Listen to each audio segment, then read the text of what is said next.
সনাতন আর সুবিমল ছাড়াও শিকারে বের হলো বলরাম, নকুল এবং দুজন পেয়াদা।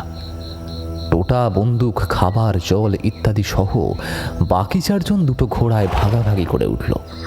সনাতন আর সুবিমলের জন্য একটি করে ঘোড়ার ব্যবস্থা ছিল।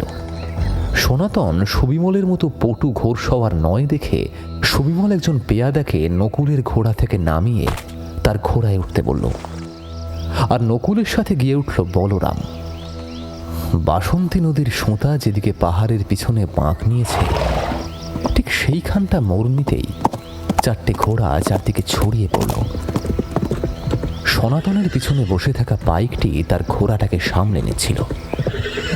সে জমিদার বংশের ছেলে নয়, সে পশু শিকারও করতে পারে না। অঘ্রাণ মাসে প্রায় বৃষ্টি হয়ই না, তবু দূরে একটা ঝর্ণা চোখে পড়ল। তার নিচে বেশ কয়েকটা পানকৌড়ি একটা মরা গাছের ডালের উপরে ডানা মেলে বসেছিল রোদ পোহাতে। হঠাৎ করেই কানে গুলির আওয়াজ আসতে সেগুলো ছটপটিয়ে উড়ে গেল। উল্টো দিকে বোধহয় সুবিমল কোনো জায়গা পেয়েছে মারার মতো। আমরা এই নদীর পাড়েই অপেক্ষা করি না? এখান থেকে অন্তত দূর পর্যন্ত দেখা যাচ্ছে। জঙ্গলে ঢুকে গেলে ওরা আমাদের খুঁজে পাবে কিনা। পিছনে বসা পাইকটি বলল, সামনে বাদিকে গিয়ে ওই জাহির থারের সামনে বাবু অপেক্ষা করতে বলেছেন। মিনিট পাঁচেক এগিয়ে গিয়ে বাঁ দিকে একটা বিরাট শিমুল গাছ পেরিয়ে একজোড়া শাল গাছের নিচে ঘরের ছাউনি দেয়া একটা ছোট্ট স্থান দেখে বোঝা গেল সেটি হলো জাহের থান। পোড়ামাটির হাতি ঘোড়া, বটপাতা ইত্যাদি দিয়ে সাজানো। আদিবাসী মেয়ে বউয়েরা পরিবারের মঙ্গল কামনা এখানে পুজো দেয়। কয়েক চিলতে রোদ গাছের ফাঁক দিয়ে এসে পড়েছে থানের মাঝ বরাবর। ঘোড়া থেকে নেমে এগিয়ে গিয়ে থানের একটা পরিষ্কার জায়গায় হাঁটু মুড়ে বসল সনাতন। কি অদ্ভুত শান্তি এখানে। ঈশান কোণে কোনো এক গাছের উঁচু ডালে পাতার আড়ালে লুকিয়ে থাকা একটা নাম না জানা পাখি অনেকক্ষণ ধরে একটানা ডেকে চলেছে। হঠাৎ করে ঘোড়ার খুরের আওয়াজ হলো। একটা মোটা অর্জুন গাছের পিছন দিয়ে সুবিমল এবং তার ঘোড়া দেখা গেল। কিন্তু সুবিমলের সাথে ঘোড়ায় দ্বিতীয় ব্যক্তিকে, সে তো একাই ছিল। ধুলো ছেড়ে উঠে দাঁড়ালো সনাতন। সুবিমল ঘোড়া থেকে নামলো। নিজে প্রথমে নেমে দ্বিতীয় ব্যক্তিকে সন্তর্পণে খুব সাবধানে সে নামালো। তারপর তার মুখের ঘোমটাটা তুলল। নমস্কার, কেমন আছেন আপনারা? আপনাদের ভালোবাসায় এখন আমরা 1,45,000-এর পরিবার। আর কিছুদিনের মধ্যেই আমাদের পরিবার আরো বাড়তে চলেছে, আর সেই জন্য আপনাদের এভাবেই পাশে চাই। আজ আপনারা শুনবেন গ্রাম বাংলার ভূতভূতুম সিরিজের দ্বিতীয় পর্ব, আবির রায়ের কলমে নিশি জাগরণ। গল্প পাঠে আলাপন এবং বিশেষ ভূমিকায় শ্রী নিহারেন্দু ব্যানার্জি। শুরু হচ্ছে আবির রায়ের কলমে নিশি জাগরণ।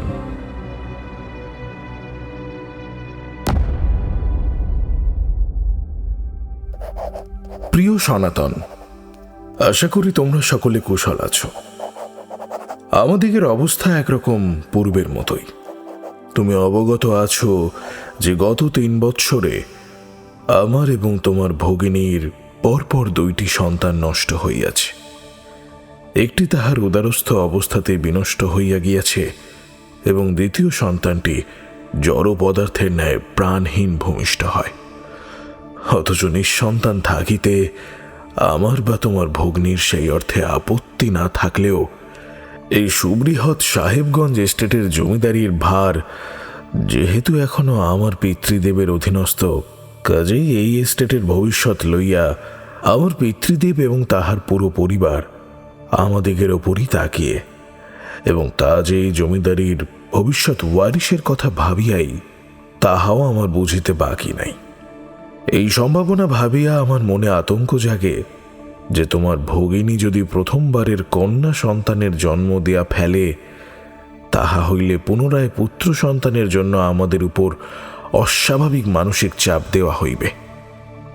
তোমার ভগিনীর এমন শারীরিক অবস্থায় একটি সন্তানকে সুস্থ রূপে ভূমিষ্ঠ করাটাই যথেষ্ট পীড়াদায়ক। তাহার উপর যদি পুনরায় সন্তানের দাবি তাহার উপর চাপাইয়া দেওয়া হয়, তাহা হইলে তাহাকে বাঁচানো হয়তো দুষ্কর হইবে। আমি তাহাকে প্রাণাতীত ভালোবাসি এবং তাহার অতিরিক্ত দ্বিতীয় বিবাহ করিবার কথা ভাবিতেও পারিব না। অতএব একটি তৃতীয় উপায়ে আমায় আমাদের পারিবারিক গুরু পরামর্শ দিয়েছেন, কিন্তু সে উপায় অত্যন্ত গোপনীয় এবং ঝুঁকিপূর্ণ। উনি আমায় আশ্বাস দিয়েছেন যে এই উপায়ে সুস্থ বালক ভূমিষ্ঠ হওয়ার সম্ভাবনা প্রায় নিশ্চিত, কিন্তু এ বিষয়ে আমি অপর কারো সহায়তার অপেক্ষা তোমাকেই পাশে পেতে অধিক স্বাচ্ছন্দ্য বোধ করিব, কারণ এই প্রক্রিয়ার গোপনীয়তাই ইহার সাফল্যের চাবিকাঠি। ভালোবাসা লইও, পত্র পাইবা মাত্র বারাইতের উদ্দেশ্যে বাহির হইয়া পড়িও। তোমার পথ চাহিয়া থাকিব। ইতি সুবিমল। বারাইত কুসুমগঞ্জ, সাহেবগঞ্জ, 22 কার্তিক 1261। চিঠিটা পেয়ে এবং তার বিষয়বস্তু সম্পর্কে সম্পূর্ণভাবে নিজের বোধকে একাগ্র করতে সনাতনের বেশ কিছুটা সময় চলে গেল। তার বোনের 2টি সন্তান নষ্ট হয়ে যাওয়ার কথা তার জানা ছিল, কিন্তু সুবিমল অর্থাৎ তার ভগ্নিপতি এইবার কি উপায়ে পুত্র সন্তান লাভের আশা করছে এবং সেই কর্মকাণ্ডে তার সহযোগিতা কেন প্রার্থনা করছে তা কোনোভাবেই তার বোধগম্য হল না। যে বিষয়টিতে বিশেষভাবে সন্দেহ পঞ্জীভূত হলো তা হল চিঠিটা সে লিখেছে এই পদ্ধতির গোপনীয়তাই এর সাফল্যের চাবিকাঠি। সাধারণ জৈবিক পদ্ধতির অতিরিক্ত আর এমন কি গোপন উপায় থাকতে পারে যা ব্যবহারে সে নির্দিষ্টভাবে পুত্র সন্তানই পাওয়ার আশা করছে? পর মুহূর্তেই সনাতন তার বোনের শারীরিক অবস্থা এবং তার ভবিষ্যৎ সম্পর্কে ভেবে আতঙ্কিত হয়ে পড়ল। কি ভাগ্য, চিঠিটা সরাসরি আমার হাতে এসে পড়েছে। বাবা মায়ের হাতে এই চিঠি গিয়ে পড়লে না জানি কি অনর্থ হতো। চিঠিটা কলকাতায় ডাকে এসে পৌঁছয় 2রা অঘ্রাণ। পরদিনই অর্থাৎ 3 তারিখ সনাতন সামান্য জামাকাপড় তার পুরনো ট্রাঙ্কটায় ভরে সাহেবগঞ্জের উদ্দেশ্যে যাত্রা আরম্ভ করল। সে শুনেছে আগামী বছরের মধ্যে সাহেবগঞ্জ পর্যন্ত রেলের কাজ সম্পূর্ণ হবে। তবে স্থানীয় আদিবাসী শ্রমিক এবং মজুরদের নিয়মিত স্ট্রাইক এবং নানা সমস্যার কারণে রেলের কাজ নাকি বিস্তর ব্যাহত হচ্ছে। ভাগলপুর সাহেবগঞ্জের মাঝের বিস্তীর্ণ এলাকা নাকি খাজনা এবং দেনাদারি সংক্রান্ত নানান বিষয়ে সাঁওতাল জনসমুদায়ের মধ্যে বিস্তর রাগ জমাট বেঁধেছে। এই নিয়ে নাকি স্থানীয় জমিদার, শাহুকার এবং মহাজনদের মধ্যে ইতিমধ্যে কোম্পানি বাহাদুরের সাথে নানান বৈঠক এবং আলাপ আলোচনাও হচ্ছে। রেলের ঠিকাদাররা নাকি সাঁওতাল মজদুরদের উদয়স্ত খাটিয়ে তাদের ন্যূনতম মজুরিও দেয় না। উপরন্তু তাদের ঘরের হাঁস, মুরগি ইত্যাদি একরকম ছিনতাই করে নিয়ে চলে যায় দিনের পর দিন। সাহেবগঞ্জের জমিদারি এস্টেট আপাতত সুবিমলের পিতা অর্থাৎ সনাতনের বোনের শ্বশুর মশাই সামলাচ্ছেন, কিন্তু সুবিমলকে যতটা সে চেনে তাতে সে নিশ্চিত যে সুবিমল দায়িত্বজ্ঞানহীন পুরুষ নয়। সে নিজের স্ত্রীর প্রতি যতটা কর্তব্যপরায়ণ ঠিক ততটাই কর্তব্যপরায়ণ বাপের জমিদারির প্রতি। কারণ সে খুব ভালো করে জানে বাপ চোখ বুঝলে এই বিশাল এস্টেটের ভার তার কাঁধে এসেই পড়বে। আর আদিবাসীদের এই সহযোগিতা যদি আজবাদ কাল বিদ্রোহের চেহারা নেয়, তখন তাদের রোষের আগুন সবার আগে জমিদার শ্রেণীর ওপরেই এসে পড়বে এবং সেই আগুন তাকেই নেভাতে হবে দায়িত্ব করে। কাজেই ভবিষ্যৎ সম্পর্কে সে যে যথেষ্ট ওয়াকিবহাল তা সনাতন বরাবরই জানত। কিন্তু এই চিঠিটা পড়ে এই বিষয়ে সে যারপরনায় উৎকণ্ঠা বোধ করল।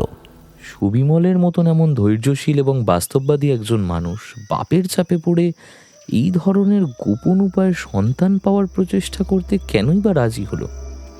আর গোপন উপায়টি যে ঠিক কী এবং তা যে আদেও কোনো কদর্য কার্যবিধি নয়, সে বিষয়েও যে কিছুতেই নিশ্চিন্ত হতে পারছি না। এই সমস্ত কুলীন পরিবারে এমন বিকৃত রুচির কাজকর্ম হওয়া মোটেই অসম্ভব নয়। প্রথমবার যখন বোনের শ্বশুরবাড়ি সে গিয়েছিল তখন বর্ধমান পর্যন্ত রেলে, তারপরে বাকিটা নৌকোয় এবং গরুর গাড়ি মিলেমিশে সাহেবগঞ্জে তার পৌঁছতে মোট সময় লেগেছিল 3 দিন। বীরভূমে প্রবেশমাত্রই দক্ষিণবঙ্গের সুপরিচিত শ্যামল মোলায়েম ভূগোল পরিবর্তিত হয়ে ধীরে ধীরে রুক্ষ এবং খয়েরি বর্ণে মোড়া প্রকৃতি উন্মোচিত হতে থাকে। রাজমহল পাহাড়ি ঘেরা সাহেবগঞ্জ থেকে বারাইত যেতে আরও ঘণ্টা 3 সময় লাগে।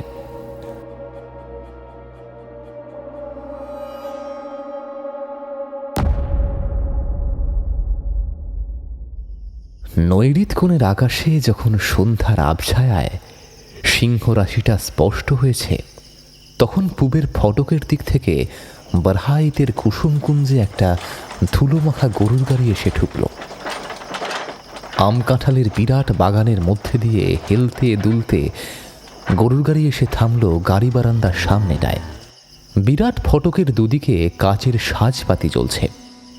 বাইরে পাহারায় কর্তব্যরত 2জন লাঠিয়াল। এই বাড়িতে বহু বছর আগে সনাতন একবারই এসেছিল, কিন্তু সেবারের আর এবারের মধ্যে এই বাড়ির পরিবেশের যেন আকাশ পাতাল তফাৎ। সেবারে এসেছিল কুমুদের বিয়ের দিন কতক পরে। বাড়িময় লোকজন, হৈহট্টগোল, সকলের মধ্যে উৎফুল্লতা। আতিথেয়তায় মোরা সেই আনন্দমহলের পাশে আজকের এই থমথমে নিঝুম আধো অন্ধকার অট্টালিকার মিল প্রায় নেই। সনাতনকে পাঠানো তার চিঠির পরিপ্রেক্ষিতে তার দ্রুত আগমন বোধহয় সুবিমল সত্যিই প্রত্যাশা করছিল।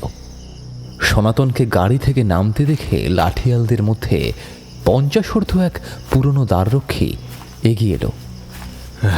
আসেন আসেন হুজুর বলে সে গাড়ির ছইয়ের ভিতর থেকে সনাতনের ট্রাঙ্কটা নিজে থেকেই বের করে আনলো। আপনি চিনতে পেরেছেন আমায়? হ্যাঁ হুজুর, আমার নজর এখনো সাফ আছে। আপনি আপনি বৌরানিমার দাদা। আগের বার আসছিলেন, তখন আপনার সাথে সামনাসামনি দেখা না হলেও ছোটবাবু বলে রেখেছেন যে আপনি এই সপ্তাহে যে কোনো দিন আসতে পারেন। আপনাদের বৌরানিমা ঠিক আছে তো? তার তো শরীর খুব একটা ভালো থাকে না, তবে তবে আজ সকালেই তাকে বাগানে পায়চারি করতে দেখেছিলাম। মনে তো হলো সুস্থই আছেন। তোমার নামটা জানতে পারলে ভালো লাগতো। আগে বলরাম, মোরা যেতে সামার হুজুর। আমি জাতপাতের অত ধারধারি না। তার পিছন পিছন গিয়ে সনাতন বারবাড়ির বৈঠকখানায় বসল। উপাসের দেওয়ালে একটা বিরাট বিলিতি ঘড়ি, যা কোনো এক সাহেব কুমুদের শ্বশুরমশাই অর্থাৎ জমিদার বাবুকে উপহার স্বরূপ দিয়েছিলেন। বাইরের কুলুঙ্গিগুলোতে কালি ফেলে তেলের প্রদীপগুলো নীরবে চলেছে। মিনিট 5 কাটল, মিনিট 10 কাটল। প্রায় 15 মিনিট পরে ঘরে ঢুকল সবিমল। চিঠি পড়ে সনাতন তাকে যতটা উদ্বিগ্ন দেখবে ভেবেছিল, সামনাসামনি ততটা মনে হলো না তার। কুশল সংবাদ ইত্যাদি নেওয়ার পরে সবিমল প্রথম যে কথাটা বলল, তাতে এখানকার মানুষগুলো এবং কুসুমকুঞ্জের সার্বিক আবহ নিয়ে তার মনে সন্দেহ দেখা দিল। এতদিন পরে এসেছো, হাত পা ধুয়ে বিশ্রাম করে নাও। বোনের কথা নিশ্চয়ই মনে পড়ছিল। তার তো শরীর প্রায় ভালো থাকে না। বহুদিন ধরেই ভাবছিলাম শিকারে যাব। অঘ্রাণ মাসে আবহাওয়া বেশ পরিষ্কার। কাল তাহলে চলো, যাওয়াই যাক। শালক জামাই মিলে 1 হাত শিকার খেলে আসি। সনাতন এই কথার ঠিক কি উত্তর দেবে সেটা সে বুঝতে পারল না। ভাবল, সুবিমল এমন খাপছাড়া কথা বলছে কেন? সে তো নিজেই চিঠিতে সমস্যার আভাস দিয়েছিল। তাহলে বোনের কথা মনে পড়ছিল ইত্যাদির মানেটা কি? খানিকক্ষণ সুবিমলের মুখের দিকে ফ্যাল ফ্যাল করে চেয়ে থেকে সনাতন জিজ্ঞেস করল, কুমুদ কই? সে আছে, এসে যখন পড়েছ নিশ্চয়ই দেখা হবে। ওদিকে হয়েছে কি, রূপনগর ঘাটের কাছে নাকি ভোরবেলা সাঁওতালরা নৌকা ডুবিয়ে দিয়েছে। প্রজাতির কজন গেল, তাদের পরিবারকে কিভাবে সাহায্য দেওয়া যায় সেই নিয়ে নায়েবের সাথে আজ গোটা বিকেলটা আলাপ আলোচনার মধ্যে কেটেছে। তুমি বরং আপাতত হাত মুখ ধুয়ে ঠান্ডা হয়ে বসো, নকুল তোমায় ঘর দেখিয়ে দেবে। কথাটা বলার সাথে সাথেই জাদুর মতোই পর্দার পিছন থেকে একজন ছোকরা গোছের চাকর এগিয়ে এসে সনাতনের ট্রাঙ্কটা তুলে নিয়ে গেল অন্ধকারের মধ্যে। সুবিমলের কথাবার্তার সুর সনাতনের কেমন যেন অদ্ভুত ঠেকল। আমি এত দূর থেকে এলাম, অথচ বোনের সাথে দেখা করার কথা সুবিমল এড়িয়ে যাচ্ছে কেন? ততক্ষণে নকুল সনাতনের মালপত্র নিয়ে বারান্দার অন্ধকার দিয়ে হাঁটা দিয়েছে। সনাতন কি করবে বুঝতে না পেরে চাকরটির পিছন পিছন হাঁটতে লাগলো। দোতলার সার বাঁধা ঘরের একদম শেষ ঘরটা খুলে লণ্ঠন ইত্যাদি দিয়ে সনাতনের থাকার ব্যবস্থা করা হলো। কুমুদের বিয়ের পরে যখন সনাতন এই বাড়িতে এসেছিল, তখন কুমুদ আর সুবিমলের শোয়ার ঘর ওই দোতলায় ছিল। এখন দোতলাটা পুরোই ফাঁকা। ওদের ঘরটা কি সরানো হয়েছে অন্যত্র, নাকি আমাকে জেনে বুঝেই গোটা পরিবারের থেকে আলাদা কোনো জায়গায় কোনো বিশেষ কারণে রাখা হচ্ছে? বাইরের বাড়িতে ঢুকতেই একটা ঝাঁঝালো গন্ধ নাকে এসেছিল। সে গন্ধটা এখনো বেশ কড়া, কিন্তু গন্ধটা ঠিক কিসের?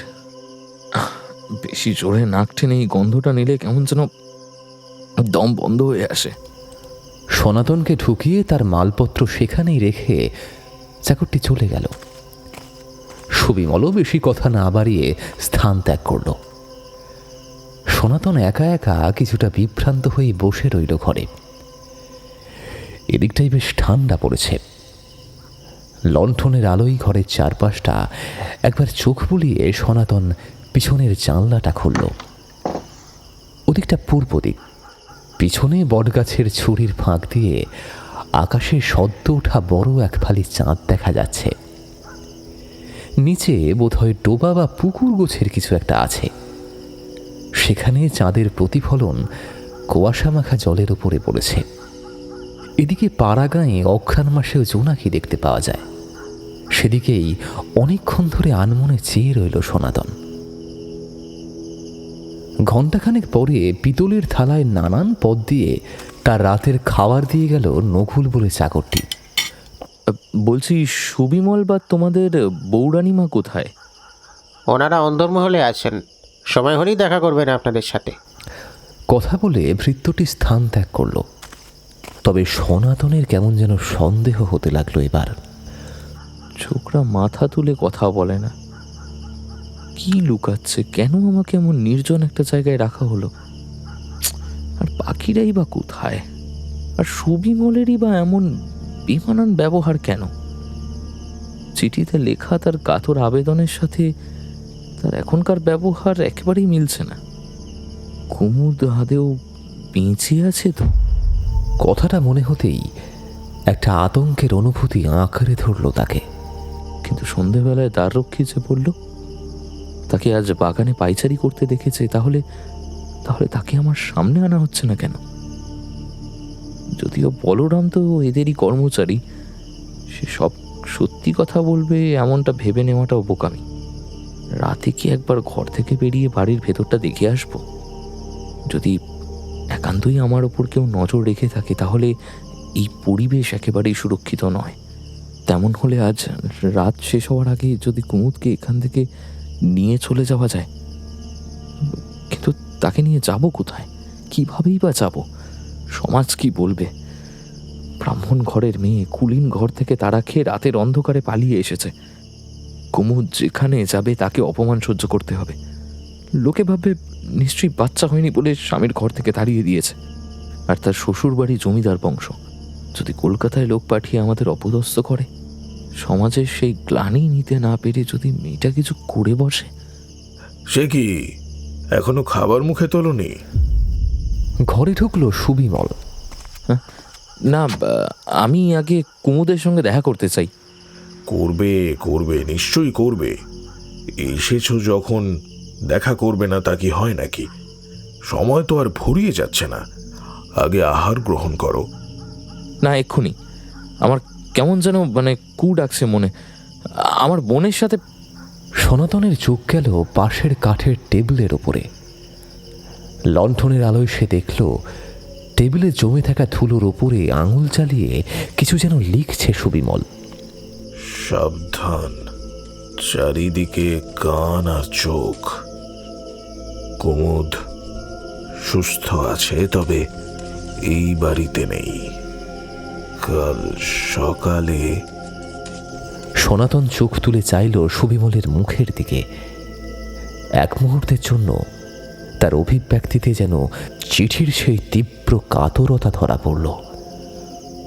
পর মুহূর্তে নিজের মুখ চোখ স্বাভাবিক করে ঠোঁটে আষাঢ়ের নীল আকাশের মতো মিথ্যে হাসি এনে সে বলল, এই নাও, তোমার জন্য তোমার বোন নিজে হাতে পান সেজে দিল। খাবার পর খেয়ে নিও, কেমন?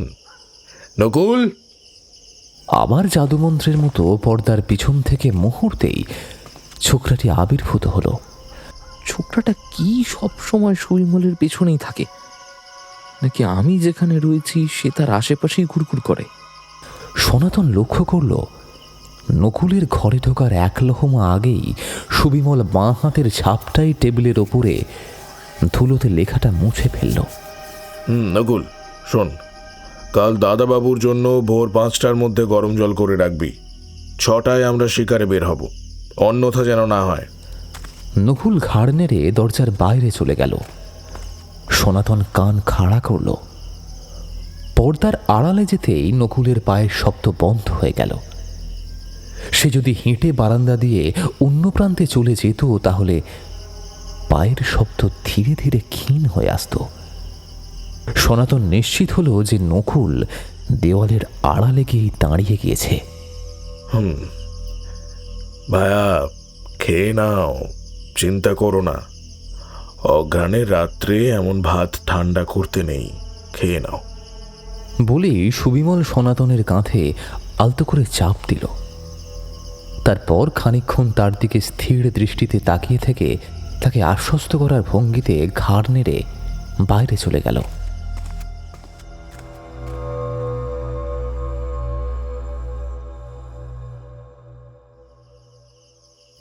মাঝরাতে সনাতন বাইরের অন্ধকার বারান্দায় আর কাউকে দেখতে পায়নি। সে বুঝল নকুল সুবিমল এলে তবেই আশেপাশে ঘুরঘুর করে। সনাতন একা থাকলে তার সাথে কারোর কথোপকথন হওয়ার সম্ভাবনা নেই জেনে তাই আর আড়ি পাতার প্রয়োজন মনে করে না সে। সনাতন যখন পূবের জানলাটার কাছে গিয়ে দাঁড়ালো তখন সূর্য উঠে গিয়েছে। খানিকক্ষণ পরেই বারান্দায় জুতোর আওয়াজ পেয়ে সে ঘুরে দেখল সুবিমল এসেছে। প্রায় নিঃশব্দেই তার পিছন পিছন নকুলও হাজির। সে কি, এখনো স্নান সারনি? না, উঠতে দেরি হয়ে গেল, এখনো স্নান করা হয়নি। দরজার বাইরে যে ভোরবেলা নকুল জল রেখে গেছে তা আমি দেখেছিলাম, তবে কলসির গায়ে হাত রেখে বুঝলাম সে জল আর এখন গরম নেই। তবে থাক, শীতের বেলায় না হয় স্নান নাই বা করলে, ও বেলা ফিরে করে নিলেই হলো। রোদ চড়া হয়ে গেলে হরিণের পাল পাহাড়ের ওপারে চলে যায়, তখন আর ভালো শিকার পাবো না। এখন দেরি না করে বরং বেরোনো যাক। সনাতন আর সুবিমল ছাড়াও শিকারে বের হলো বলরাম, নকুল এবং দুজন পেয়াদা। টোটা, বন্দুক, খাবার, জল ইত্যাদি সহ বাকি চারজন দুটো ঘোড়ায় ভাগাভাগি করে উঠল। সনাতন আর সুবিমলের জন্য একটি করে ঘোড়ার ব্যবস্থা ছিল। সনাতন সুবিমলের মতো পটু ঘোড়সওয়ার নয় দেখে সুবিমল একজন পেয়াদাকে নকুলের ঘোড়া থেকে নামিয়ে তার ঘোড়ায় উঠতে বলল। আর নকুলের সাথে গিয়ে উঠল বলরাম। বাসন্তী নদীর সোঁতা যেদিকে পাহাড়ের পিছনে বাঁক নিয়েছে ঠিক সেইখানটা মোড় নিতেই চারটে ঘোড়া চারদিকে ছড়িয়ে পড়ল। সনাতনের পিছনে বসে থাকা পাইকটি তার ঘোড়াটাকে সামলে নিচ্ছিল। সে জমিদার বংশের ছেলে নয়, সে পশু শিকারও করতে পারে না। অঘ্রাণ মাসে প্রায় বৃষ্টি হয়ই না, তবু দূরে একটা ঝর্ণা চোখে পড়ল। তার নিচে বেশ কয়েকটা পানকৌড়ি একটা মরা গাছের ডালের ওপরে ডানা মেলে বসেছিল রোদ পোহাতে। হঠাৎ করেই কানে গুলির আওয়াজ আসতেই সেগুলো ছটপটিয়ে উড়ে গেল। উল্টো দিকে বোধহয় সুবিমল কোনো জায়গা পেয়েছে মারার মতো। আমরা এই নদীর পাড়েই অপেক্ষা করি না? এখান থেকে অন্তত দূর পর্যন্ত দেখা যাচ্ছে। জঙ্গলে ঢুকে গেলে ওরা আমাদের খুঁজে পাবে কিনা। পিছনে বসা পাইকটি বলল, সামনে বাদিকে গিয়ে ওই ওই জাহির থারের সামনে বাবু অপেক্ষা করতে বলেছেন। মিনিট পাঁচেক এগিয়ে গিয়ে বাঁ দিকে একটা বিরাট শিমুল গাছ পেরিয়ে একজোড়া শাল গাছের নিচে ঘরের ছাউনি দেয়া একটা ছোট্ট স্থান দেখে বোঝা গেল সেটিই হলো জাহের থান। পোড়ামাটির হাতি ঘোড়া, বটপাতা ইত্যাদি দিয়ে সাজানো। আদিবাসী মেয়েবয়েরা পরিবারের মঙ্গল কামনা এখানে পুজো দেয়। কয়েক চিলতে রোদ গাছের ফাঁক দিয়ে এসে পড়েছে থানের মাঝ বরাবর। ঘোড়া থেকে নেমে এগিয়ে গিয়ে থানের একটা পরিষ্কার জায়গায় হাঁটু মুড়ে বসল সনাতন। কি অদ্ভুত শান্তি এখানে। ঈশান কোণে কোনো এক গাছের উঁচু ডালে পাতার আড়ালে লুকিয়ে থাকা একটা নাম না জানা পাখি অনেকক্ষণ ধরে একটানা ডেকে চলেছে। হঠাৎ করেই ঘোড়ার খুরের আওয়াজ হলো। একটা মোটা অর্জুন গাছের পিছন দিয়ে সুবিমল এবং তার ঘোড়া দেখা গেল। কিন্তু সুবিমলের সাথে ঘোড়ায় দ্বিতীয় ব্যক্তিকে, সে তো একাই ছিল। ধুলো ছেড়ে উঠে দাঁড়ালো সনাতন। সুবিমল ঘোড়া থেকে নামলো। নিজে প্রথমে নেমে দ্বিতীয় ব্যক্তিকে সন্তর্পণে খুব সাবধানে সে নামালো। তারপর তার মুখের ঘোমটাটা তুলল। কুমুদ, এ কি চেহারা হয়েছে তোর? মহিলার মুখ ফ্যাকাশে, যেন দীর্ঘদিন রক্তশূন্যতায় ভুগছে সে। ঘুমের অভাবে চোখের তলায় পড়েছে কালি। সনাতন প্রায় কলের মানুষের মতো বনের দিকে এগিয়ে গেল। তাকে একবার ছুঁতে গিয়েও থেমে গেল। তারপরে এক দৃষ্টে বনের দিকে চেয়ে রইল। অনেক কিছু মনে আসছিল তার বলার জন্য, কিন্তু কুমুদের এই চেহারা দেখে হয়তো সমস্ত কথা গলায় এসে আটকে গেল তার। সনাতনের সাথের পাইকটি সুবিমলের দিকে একবার তাকিয়ে মাথা নত করে দূরে জঙ্গলের দিকে পাতার আড়ালে অদৃশ্য হয়ে গেল। দাদার দিকে ফ্যাল ফ্যাল করে চেয়ে রইল কুমুদ। সনাতন পাথরের মূর্তির মতো চোয়াল চেপে তাকিয়ে রইল তার দিকে। কুমুদ একবার হাত নেড়ে কিছু বোঝাতে চাইল। তার ঠোঁট ফাঁক হলেও কথা বেরোল না মুখ দিয়ে। পরক্ষণে প্রচণ্ড ক্লান্তি আর হতাশায় রনে ভঙ্গ দিল। ও কথা বলতে পারছে না কেন? কি করা হয়েছে ওর সাথে? গতকাল থেকে আজ পর্যন্ত একেবারে অন্য মেজাজে থাকা সুবিমল হঠাৎ করেই মুহূর্তেই যেন ঘুম ধরা শুকনো গাছের মতো কপাল চাপড়ে ভেঙে পড়ল সনাতনের পায়ের কাছে।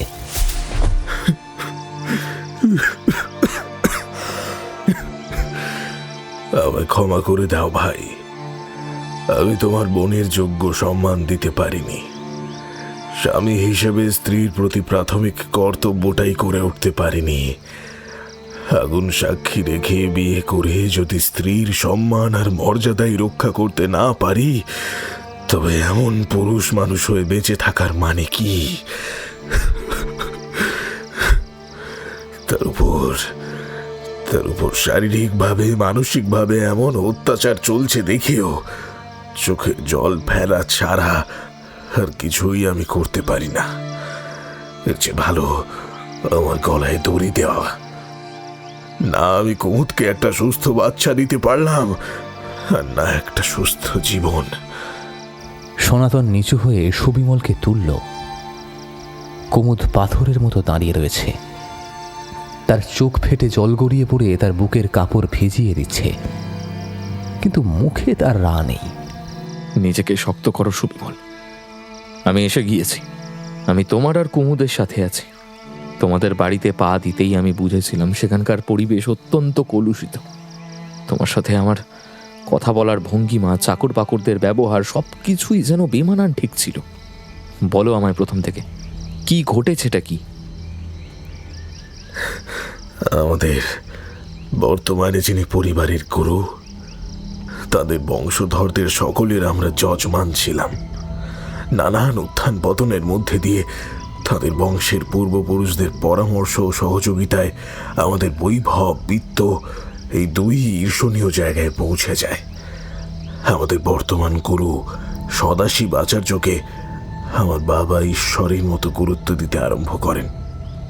কোন সাহেবকে উপঢৌকন পাঠাবেন, কোন গ্রামের জমি সস্তায় বিক্রি করে দেবেন, কোন 2 ফসলি জমি আগামী 2 বছরের মধ্যে 4 ফসলি হয়ে উঠবে, এ সমস্ত কিছু ব্যাপারে আমার বাবা প্রায় অন্ধের মতো ওই গুরুদেব সদাশিব আচার্যকে মানতে আরম্ভ করলেন। ওনার কিছু কথা আশ্চর্যভাবে ফলেও যায়। তাই যখন পরপর 2 বার আমাদের বাচ্চা নষ্ট হয়, তখন এই গুরুদেবই আমায় নির্দেশ দেন তার অপর এক গুরু ভাইয়ের কন্যাকে বিবাহ করার জন্য, নয়তো এই বিরাট সাহেবগঞ্জ এস্টেটের ভবিষ্যৎ অন্ধকার। আমি যবে থেকে কুমুদকে আমার জীবনে পেয়েছি, তবে থেকেই তাকে ছাড়া কারোর সাথে আমার শরীর এবং মন ভাগ করার কথা আমি ভাবতেও পারি না। কাজেই তার প্রস্তাবে আমি কিছুতেই রাজি হই না। কিন্তু তারপরেই তিনি বিধান দেন যে আমি আসলে অক্ষম। তাই কুমুদকে যেন কৃষ্ণ চতুর্দশীর রাতের ব্রহ্ম মুহূর্তে গুরুদেবের ঘরে পাঠাই। তিনি আমার হয়ে মন্ত্র বলে নিয়োজিত সন্ততির ব্যবস্থা করবেন। ভাবতে পারছো সনাতন? অর্থাৎ আমার অনুমতি নিয়েই আমার বউকে তিনি। সুবিমলের গলা বুঝে এলো। পাথরের মূর্তির মতো দাঁড়িয়ে রইল সনাতন, যেন তার শরীরের সমস্ত শিরা উপশিরা রোষে ফেটে পড়তে চাইছে। তারপর থেকে আমি গুরুদেবের উপস্থিতিতে কুমুদকে বাড়িতেও রাখতে ভরসা পাই না। এই জঙ্গলের উত্তরে বলরামের বিধবা কন্যার সাথে কুমুদের থাকার ব্যবস্থা করে দিয়েছি। চাইলে হয়তো বাপকে ছেড়ে, এই জমিদারি ছেড়ে বউকে নিয়ে পালিয়ে যেতে পারতাম, কিন্তু সেই সাহস আমার হয়নি। আমি অপারক। কারণ আমি জানি সে কাজটা করলে বাবা অহংয়ের বশে লোক লাগিয়ে দেবে আমার আর কুমুদের পেছনে। আমি নিজের ক্ষতির পরোয়া করি না সনাতন, কিন্তু কুমুদের কিছু হলে আমি নিজেকে ক্ষমা করতে পারবো না। আমি তোমার বোনকে, আমার কুমুদকে প্রাণাতীত ভালোবাসি। কুমুদ কুসুমগঞ্জ ত্যাগ করতেই আমার উপর যেন প্রায় 24 ঘন্টার নজরদারি আরম্ভ হয়। আমি যেখানেই যাই, যার সাথেই কথা বলি, আমার সাথে বাবার নিয়োগ করা লোক সব সময় ছায়া সঙ্গী হয়ে থাকতে আরম্ভ করে। অবশেষে বাবার মারফত গুরুদেব আমায় এমন একটি উপায় বাতলান যাতে নিশ্চিতভাবে পুরুষ সন্তান হওয়া সম্ভব। আমি বাবার সামনে নাকচ করিনি। যদি এই উপায়ে অন্তত আমি আর কুমুদ দুজনেই এই মানসিক যন্ত্রণা থেকে মুক্তি পাই। কি উপায়? নিশি জাগরণ, এমন এক পদ্ধতি যা জীবন্ত মানুষের প্রাণবায়ু কেড়ে অপর কারুর গর্ভে স্থাপন করতে পারে। এমন এক শক্তিকে জাগানো যেই নশ্বর জগতের নয়, তাকে মন্ত্রের মাধ্যমে বশ করে নির্দেশ দেওয়া হয় কোন একটি তাজা প্রাণ শক্তি এনে দেওয়ার জন্য। অমাবস্যায় গোটা গ্রাম যখন নিঝুম কাল ঘুমে তলিয়ে যাবে, তখন নিস্তব্ধ অন্ধকার থেকে গৃহস্থ বাড়ির শিশুদের অতি পরিচিত কণ্ঠে তাদের নাম নেওয়া ডাক শুনতে পাওয়া যাবে। সোহাগ মাখা আদরে ভেজা এক ডাক, মায়ের ডাকের মতো নির্মল, কিন্তু মরণের এক অদৃশ্য হাতছানি। 1 বার, 2 বার, 3 বার নিশ্চিন্দ্র অন্ধকার থেকে কার কণ্ঠস্বর ভেসে আসছে তা বোঝার আগেই ঘুম জড়ানো চোখে যে সবার আগে নামের ডাকে সাড়া দেবে, এক মুহূর্তে একটা ছোট্ট ঘাড়ের মোচড়, আর পর মুহূর্তেই তার দেহ নিথর।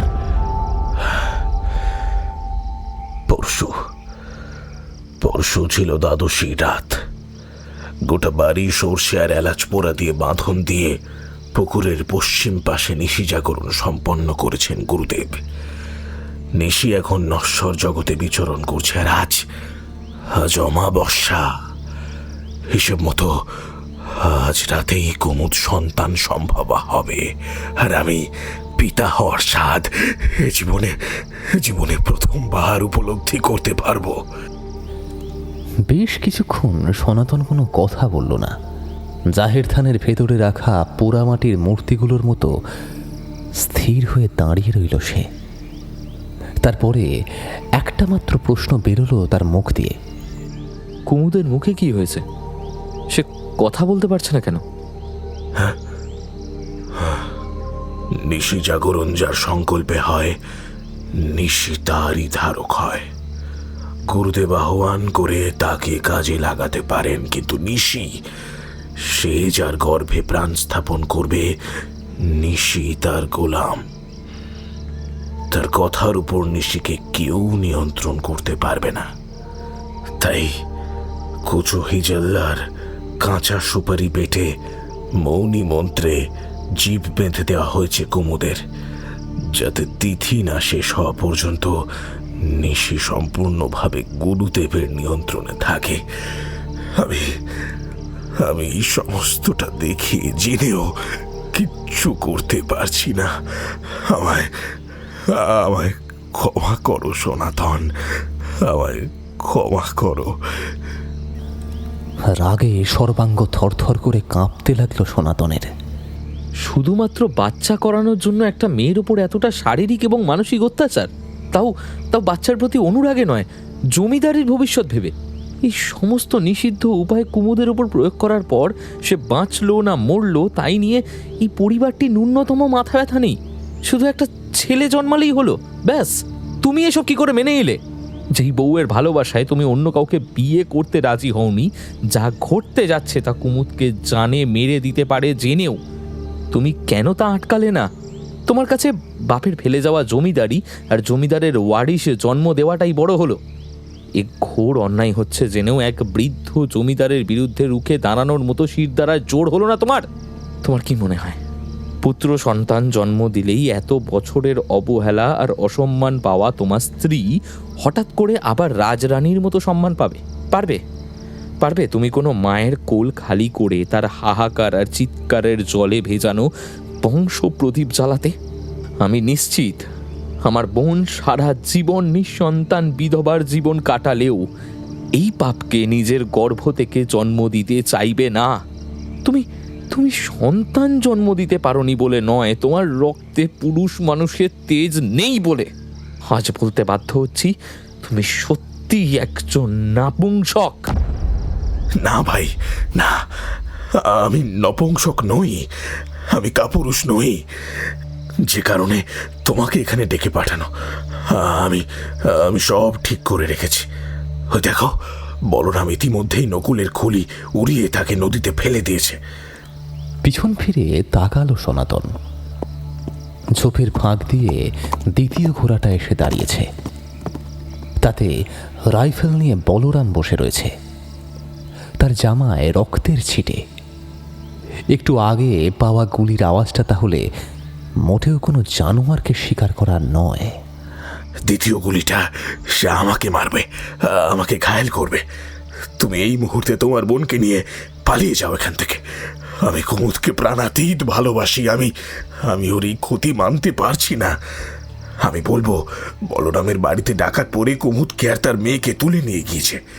আমি বাঁচাতে গিয়েও পারিনি, আর তুমি বোনকে ফেরাতে তাদের পিছনে ধাওয়া করেছ। বাকি দুজন পাইক আমার লোক, তারা কেউ কোনো কথা ফাঁস করবে না। পুরো ব্যাপারটা একেবারে গোপন থাকবে। তুমি এখনই পালাও ভাই, আমি তোমার পায়ে পড়ছি। তুমি তোমার বোনকে নিয়ে পালিয়ে যাও এখান থেকে। বাসন্তীতে আমি তোমাদের জন্য নৌকার ব্যবস্থা করে রেখেছি। এখান থেকে সোজা ময়ূরাক্ষী হয়ে গঙ্গায় গিয়ে পড়বে তোমরা, তারপর তোমরা মুক্ত। সনাতন কুমুদের দিকে তাকালো। সে নীরব হয়ে তার স্বামীর অসহায়ত্বে দগ্ধে চোখের জল ফেলে চলেছে। উঠে দাঁড়ালো সনাতন। উত্তরের হাওয়া তখন ঘন চুল এলোমেলো করে দিচ্ছে তার। না, এক নাটক বন্ধ করতে আমি আর এক নাটকের অংশ হব না। এই মিথ্যে দিয়ে তার স্বামীর সংসারে আমার বোনের মর্যাদা ফিরবে না। একটি মেয়ে তার স্বামীর থেকেও বেশি নিরাপদ তার ভাইয়ের সাথে বোধ করে। আমি যখন এসেছি তখন যা করার তা আমায় করে যেতেই হবে। এই নাটকের শেষ আমি দেখে ছাড়ব। তুমি কুমুদকে নিয়ে এই মুহূর্তে কুসুমগঞ্জে ফিরে যাও। তাকে স্ত্রীর মর্যাদায় নিজের ঘরে তোলো। সে তোমার সন্তানের মা হোক বা নাই হোক, তোমার সিঁদুরের মর্যাদা নিয়ে সে তোমার স্ত্রী, এই অধিকার তার থেকে কেউ ছিনিয়ে নিতে পারবে না।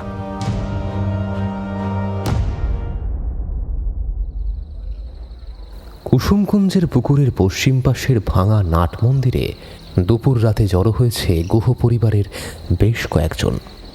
অমাবস্যার শেষ 24 মিনিট বাকি। গৃহস্বামী রায়বাহাদুর অম্বিকাচরণ গুহ, কুলগুরু সদাশিব আচার্য, অম্বিকাচরণের একমাত্র পুত্র সুবিমল গুহ। মাঝখানে যজ্ঞকুণ্ডে আগুন জ্বলছে। কুণ্ডের একদিকে সদাশিব আচার্য এবং অন্যদিকের পিঁড়িটা খালি। পুকুরের একপাশে মশাল হাতে পাহারা দিচ্ছে বেশ কয়েকজন বিশ্বস্ত পাইক, যাদের পেট থেকে কথা বের করার চেয়ে ধর থেকে প্রাণ উড়িয়ে দেওয়াটা অনেকটাই সহজ। নাটমন্দিরের এক কোণায় অম্বিকাচরণের পাশে সরকি হাতে দাঁড়িয়ে রয়েছে বলরাম। তার বয়সের আন্দাজে শরীর বলিষ্ঠ থাকলেও হৃদয় যেন বৌমণিমার চিন্তায় খালি হয়ে রয়েছে। অপর এক পাইক অন্ধকারে উত্তরঘাট থেকে উঠে এসে তার কাছে গিয়ে কানে কিছু একটা বলতে গেল। ঠিক এমন সময় বাড়ির দিক থেকে দেবীর আগমনের মতো উলুধ্বনি শোনা গেল। অঘ্রাণ মাসের তারাই ঘেরা আকাশের নিচে অন্দরমহল থেকে যেন নববধূর সাজে সজ্জিতা হয়ে বেরিয়ে এলো কুমুদ। অম্বিকাচরণের দুই কন্যা তাকে দুদিক থেকে ধরে নিয়ে এসে পিঁড়িতে বসালো। তার অশ্রুসজল ছলছলে চোখে মোটা করে পরানো হয়েছে কাজল। সদাশিব আচার্য সুবিমলকে ইশারা করতে সে একমুঠো রাঙা সিঁদুর কুমুদের কপাল থেকে শুরু করে মাথার মাঝামাঝি পর্যন্ত লেপে দিল। যজ্ঞকুণ্ড আর মশালের ধোঁয়া মিলেমিশে কুণ্ডলি পাকিয়ে রাতের আকাশ যেন ধোঁয়াশাচ্ছন্ন করে দিচ্ছে। আগুনের লকলকে শিখা পুকুরের জলে প্রতিফলিত হয়ে তা যেন লালচে লাভাকুণ্ডের আভাস দিচ্ছে। কুসুমকুঞ্জ লাগোয়া আশেপাশের কয়েক বিঘা জমি তাদের নিজস্ব আমজাম কাঁঠালের বাগান। তারপরে পাহাড়ের কোল ঘেঁষে শুরু হয়েছে গ্রামের বসতি। আজ রাতে কোনো এক নিষ্পাপ শিশুর জীবন পাখি তার অজান্তেই উড়ে গিয়ে ঠেলে রেখে যাবে এক শীতল মৃত্যুর শূন্যতা। মন্ত্রোচ্চারণ আরম্ভ করল সদাশিব আচার্য। বলরাম কিছু একটা বলতে ব্যস্ত হয়ে সুবিমলের কাছে আসতে গিয়েও সে থেমে গেল। সবার মধ্যে যেন ঘোর লেগে গেল মন্ত্রের শব্দে। সুবিমল এক দৃষ্টে চেয়ে রয়েছে কুমুদের দিকে। চাঁদপানা মুখখানা, ডাগর চোখের জল উপচে কাজল লেপটে গাল দিয়ে গড়িয়ে পড়ছে। এক দৃষ্টে চেয়ে রয়েছে যজ্ঞকুণ্ডের আগুনের দিকে, যেন নিজের ভাগ্য এবং মাতৃত্বের এই নিদারুণ অসহায়তার সামনে নিঃশব্দে মাথা কুটে চলেছে। সদাশিব আচার্য কুশি থেকে অঞ্জলি করে জল নিয়ে একটা নির্দিষ্ট মুদ্রা করে আকাশের দিকে চেয়ে দুর্বোধ্য ভাষায় মন্ত্র পড়ে কুমুদের দিকে ছুঁড়ে দিল। পর মুহূর্তেই যজ্ঞকুণ্ডের আগুন ধীরে ধীরে স্তিমিত হয়ে এলো। সেখানে উপস্থিত সবকটা মুখ ঘুরে গেল কুণ্ডের থেকে। কুমুদের মুখে যেন এক অদ্ভুত আচ্ছন্নতা ছেয়ে গেল। এবার কয়েক মুহূর্তের অপেক্ষা। নিশির বিচরণের আভাস আমি পাচ্ছি। সে তার প্রাণবায়ুর সন্ধানে নিয়োজিত হয়েছে। অমাবস্যার এই শেষ 16 মিনিটের মধ্যে সে তার উদ্দেশ্যে সফল হয়ে ফিরবে। সাহেবগঞ্জ জমিদার বংশে কুলপ্রদীপ জ্বলে উঠবে।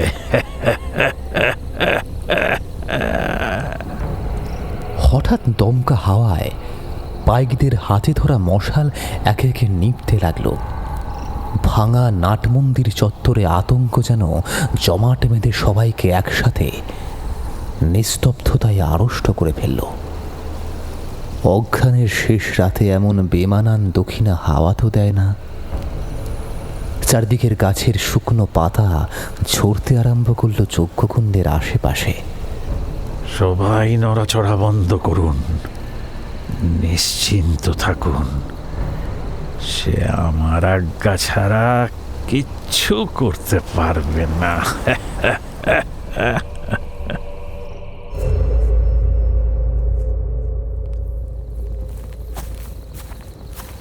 অপরাধ নেবেন না হুজুর, এমন সময় আপনাকে বিরক্ত করলাম। সুবিমলের কানের কাছে বলরাম এসে দাঁড়িয়ে ফিস ফিস করে কথাগুলো বলল। কি ব্যাপার? সেই রূপনগর থানা থেকে সেপাই এসে পৌঁছেছে এই মাঝরাতে। এইটা দেখেন। বলরাম সুবিমলের হাতে এক ফালি কাগজ ধরালো। রূপনগর ঘাটে নৌকোডুবিতে যারা মরেছে তাদের একজনের বাক্স থেকে পুলিশ এটা পেয়েছে।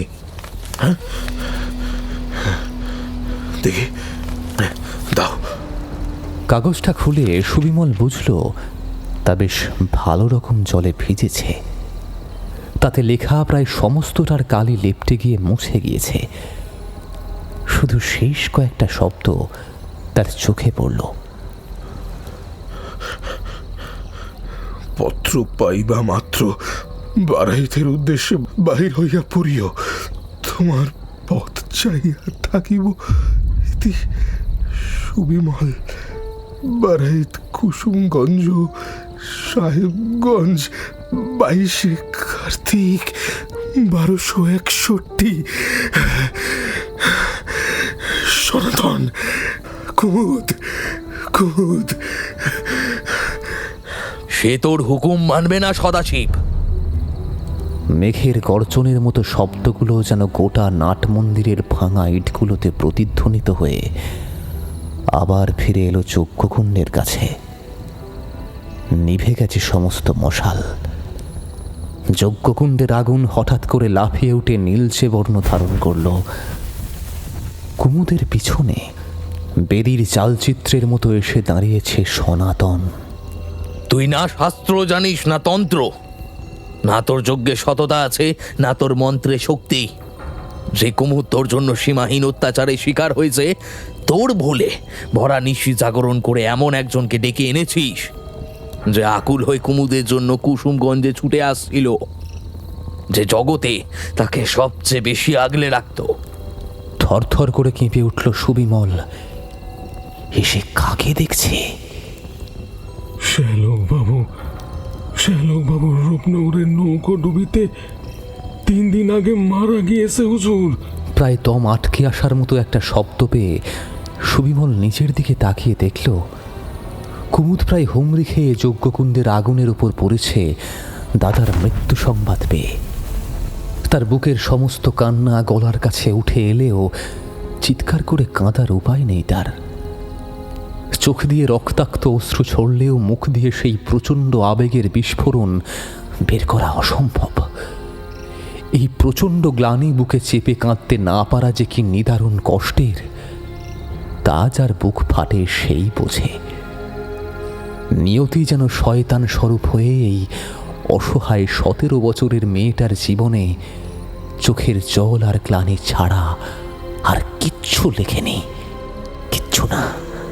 তোর কোনো ক্ষমতা নেই, কোনো ক্ষমতা নেই। তুই আমার হুকুম ছাড়া কিচ্ছু করতে পারবি না, কিচ্ছু না। প্রায় কাঁপতে কাঁপতে উঠে দাঁড়িয়েছেন সদাশিব আচার্য। যজ্ঞের নীলচে আগুনে সনাতনের চেহারা আধো অন্ধকারে ঝাপসা। পুকুরের আশপাশটা দেখা যাচ্ছে না। বোঝা যাচ্ছে না বাইকটা পালিয়ে গিয়েছে নাকি দাঁড়িয়ে আছে। আমি তোর ডাকা নরকের পিশাচ নই যে তোর হুকুমে নিষ্পাপ প্রাণ শুষে আনবে, কিন্তু তুই নিশি জাগরণ করে আমায় ডেকেছিস। নিশির ডাক শুনবি না? হঠাৎ করে যজ্ঞকুণ্ডের আগুন নিভে গেল। অমাবস্যার নিশ্চিত্র অন্ধকারের ভিতর থেকে একটা কাতর গলার ডাক ভেসে এলো। বাবা! সুবিমলের গায়ে কাঁটা দিয়ে উঠল। অবিকল তার স্বর, কিন্তু সে আদেও মুখ খোলেনি। পর মুহূর্তেই আবার চিৎকার, যেন সুবিমল বাঁচার জন্য আর তো চিৎকার করছে। বাঁচাও, বাঁচাও বাবা! তুমি কোথায়? বাঁচাও, বাঁচাও, বাঁচাও। নাট মন্দিরের দিক থেকে পুত্রমোহে আচ্ছন্ন অম্বিকাচরণ মরিয়া গলায় উত্তর দিল, আসছে আসছে খোকা, আসছে। পর মুহূর্তেই দপ করে জ্বলে উঠল যজ্ঞের আগুন। এবার তার আভা রক্তের মতো লাল। চিৎকার করে সুবিমল দৌড়ে গেল নাট মন্দিরের সামনে। সেখানে মুখ থুবড়ে পড়ে রয়েছে অম্বিকাচরণ। নাকের কোল চুঁইয়ে সামান্য একটু রক্তের ঝলক। ব্যাস, হাহাকার করে উঠল সুবিমলের দুই বোন। পাথরের মতো থমকে গিয়েছে সদাশিব। তারপর এক পা করে পিছু হটছে সে। তুই চলে যা, চলে যা, চলে যা, যেখান থেকে এসেছিস চলে যা। তুই আর এক মুহূর্ত এখানে থাকবি না। তুই মরা, তুই মরা, তুই অপয়া। তোর মুখে আগুন পড়েনি বলে তোর বাঁধন কাটেনি। তুই চলে যা, চলে যা, চলে যা। হ্যাঁ, এখনো অমাবস্যা ফুরোয়নি সদাশিব। লালচে আগুনের আভায় ধীরে ধীরে বদলে যাচ্ছে সনাতনের চেহারা। জলে ডোবা লাশ পচে ফুলে উঠলে যেমন দেখায়, তার গোটা শরীরের মাংস সেইভাবে ফুলে উঠছে। এক পা করে সে এগোচ্ছে সদাশিবের দিকে। আমার কাজ এখনো ফুরোয়নি। অম্বিকাচরণের প্রাণবায়ু আমার মধ্যে থাকবে না। প্রচণ্ড শক্তিশালী চুম্বক যেমন লোহার টুকরোকে নিজের দিকে টেনে নেয়, হঠাৎ করেই সদাশিবের গোটা শরীরটা ছিটকে হাওয়ায় উড়ে এসে সনাতনের বাহুপাশের মধ্যে এসে পড়ল। সনাতন মুখ খুলতেই কালো আলকাতরার মতো তরল সনাতনের পচা ফুলে যাওয়া শরীর থেকে বেরিয়ে এলো। সদাশিবের মুখ, নাক, কান দিয়ে সেগুলো প্রবেশ করতে লাগলো। কাটা পাঁঠার মতো ছটফট করতে লাগলো সদাশিব। তার গলার মুখের সমস্ত শিরা উপশিরা ফুলে উঠল। কয়েক মুহূর্তের মধ্যেই সদাশিবের ব্রহ্মতাল বিস্ফোরণের মতো টুকরো টুকরো হয়ে সেই কালো তরল ছড়িয়ে পড়ল যজ্ঞকুণ্ডময়। সদাশিবের দেহটা যজ্ঞকুণ্ডের আগুনে এলিয়ে পড়ল সাথে সাথে। পুকুরের জল যেন থরথর করে কেঁপে উত্তাল হয়ে উঠল একবার কুমুদের বুক ফাটা আর্তনাদে।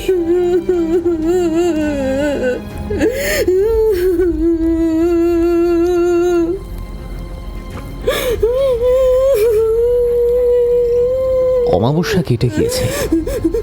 শিথিল হয়েছে কুমুদের মুখের বাঁধন। কুমুদের চিৎকারে অঘ্রাণের অমাবস্যার শেষ প্রহরের তারাগুলো যেন কেঁপে কেঁপে উঠতে লাগলো। টলমলো পায়ে সুবিমল এসে পড়ল তার পাশে। তিথি ফুরিয়েছে। সনাতনের অবয়ব ঠিক যেমন পুলিশের হাতে তার পচে ফুলে ওঠা শরীরটা পুরানোর আগে ছিল। তোকে আর কেউ বাচ্চা করার জন্য অত্যাচার করবে না।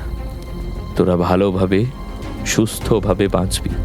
শুধুমাত্র জমিদারি বাড়ির বংশ রক্ষার জন্য নয়, নিজের অধিকারে এই পরিবারের যোগ্য পৌরাণী হয়ে থাকবি। কুমুদ দৌড়ে গিয়ে হুমড়ি খেয়ে পড়ল দাদার পায়ে।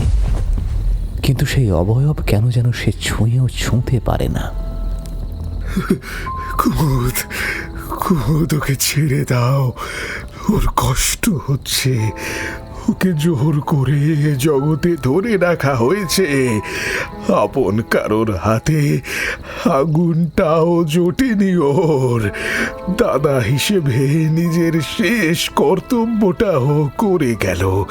কুমুদ, কুমুদ, ওকে ছেড়ে দাও। তুমি তুমি ওর ধারক। তুমি ওকে মুক্তি দাও কুমুদ, মুক্তি দাও।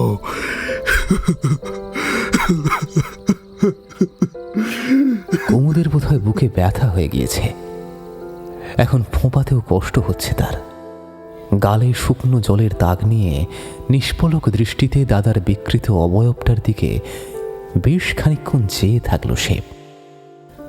তার চোখের সামনে যেন সারাটা জীবনের প্রতি মুহূর্তে গড়ে ওঠা স্নেহের বন্ধনের টুকরো টুকরো ছবিগুলো ক্যানভাসের মতো ফুটে উঠল।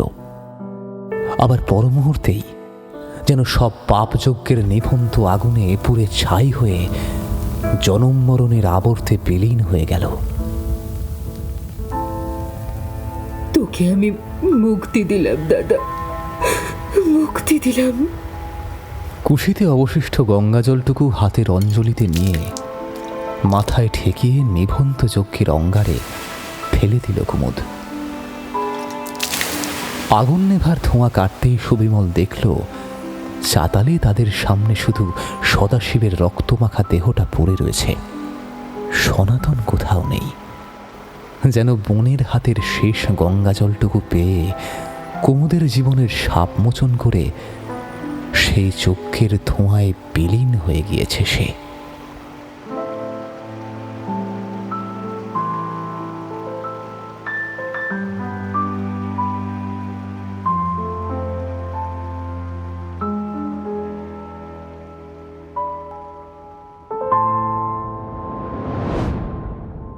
আপনারা শুনলেন গ্রাম বাংলার ভূত ভুতুম সিরিজের দ্বিতীয় পর্ব, আবির রায়ের নিশি জাগরণ। গল্প পাঠে আলাপন বলরামের চরিত্রে সাগর নীল, সদাশিবের চরিত্রে নিহারেন্দু ব্যানার্জি, কুমুদের চরিত্রে বর্ণালী, নকুলের চরিত্রে নীল, পাইক সুযাত্র। গল্পের স্ক্রিপ্ট এবং অডিও রূপান্তর দিশানি, প্রচ্ছদ অঙ্কনে শুভদীপ, সাউন্ড ডিজাইনে অভ্র, ভিডিও ডিজাইনে দীপক, সুবিমল, অম্বিকাচরণ, সূত্রধর এবং গল্পের সমগ্র পরিচালনায় আমি কুন্তল। আগামী মাসে আমরা আবারও নিয়ে আসছি এই সিরিজের পরবর্তী গল্প। ততক্ষণ শুনতে থাকুন বিভা ক্যাফে, গল্প শোনার সঠিক ঠিকানা।